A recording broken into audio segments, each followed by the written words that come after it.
All students have permission for full-out combat right at this point. And you know what? After everyone knows, like, oh shit, their main target after everything is Bakugo. Do you know what Bakugo says to that? Fuck that! I don't give a shit. I want to fucking knock the teeth out. I swear on me mum. I'll knock them clean out. But see, this is why I love fucking Bakugo, people. Bakugo is just so fucking cool. You don't give a shit.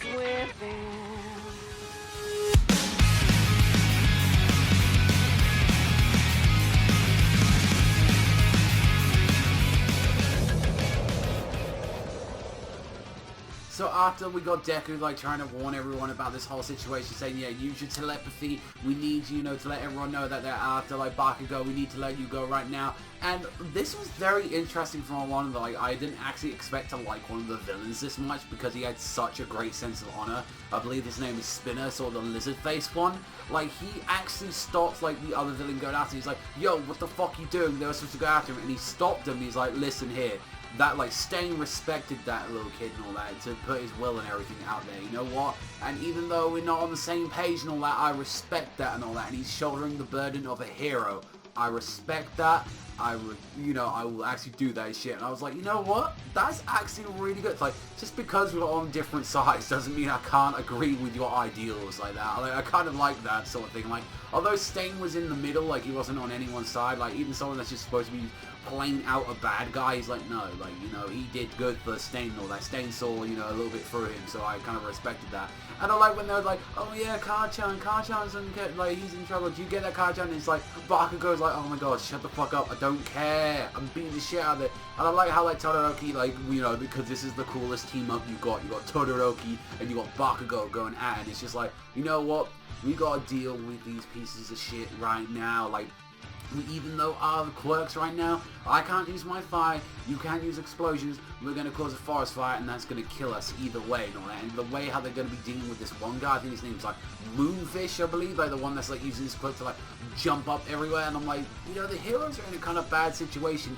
Even when like you got a couple of them saying like, okay, we figured out where like the actual gas is coming from. They found out the guy who like releasing all the poisonous gas quirk. Like even him like pulling out a fucking gun on them. As like I really appreciate like the one where like the big weird eyes just came out and he's like he put a fucking gun out and he's popping them and it's like even like Deku, he's like even at this point where he's like going way too crazy at this moment. It's like he's going like so much powerful and all that, so it's like he's at to the point where he's like his body is absolutely done and it's like there's no way he should actually go free them more like that.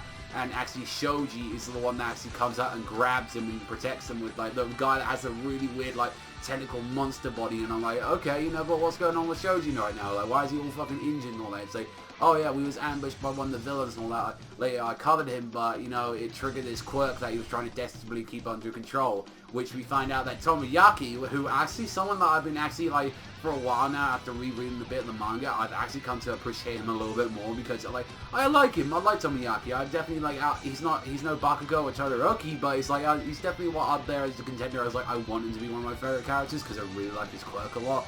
And he's a very unique character, so I really like that. It's just like his quirk is going absolutely ballistic right now, which just looks like this giant stand that he's got behind him, and it's just like he's losing control. And he's like wearing it as well over his face and everything. He's like, yo, get away from me and all that. You'll die. Like, get away. Like, I can't control my quirk. And that's kind of why you've always seen him using it at daytime. That's the weakest up. But this is where you see like it actually as a living entity, which is a kind of really cool thing. And it's just, you know, uncontrollable at this point. It's like, yeah.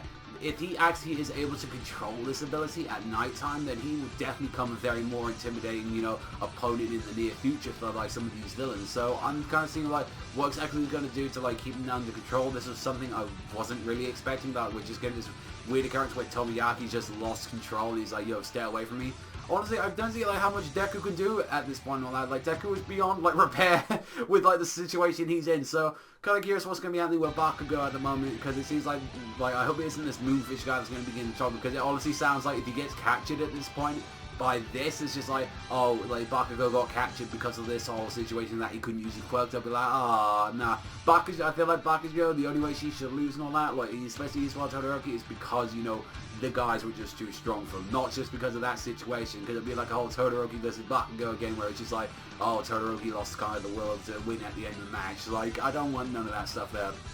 Overall, a good chapter. I kind of feel bad that I didn't get to talk about chapter 77 like that, but it was a really good chapter. Overall, give this one a solid A. I thought this was a great chapter and a nice, real interesting twist at the end of this with the like Tomoyaki, so I'm really curious about this whole thing about him, and hopefully, you know, he becomes a lot more of the like an interesting character. We haven't had a lot of Tomoyaki. I know we've been spending a lot of time with the other characters around, like we've been spending more time with like, you know, Deku, Bakugo, you know, Uraraka, like all them, so I'm hoping like more of them, because I've definitely noticed as well, like what Academia is trying to do. It's really trying to give you like a kind of Konoha 11 with all these characters, and I want to like acknowledge like, but we really do need to see a lot more of like these other characters and all that. Like, I mean, you got Momo's kind of enjoyable, but it's like, apart from like Uraraka, Deku, you know, Bakugo, and like a few others and all that, like, and Todoroki, like, there's not too many like I'm favorable on the other students so far, but it's like, definitely I hope this is one of the guys that I actually start to grow a little bit, because I do really like his abilities and all that, and I, you know, I hope that, you know, he becomes a real serious contender as some of the favorite characters and all that.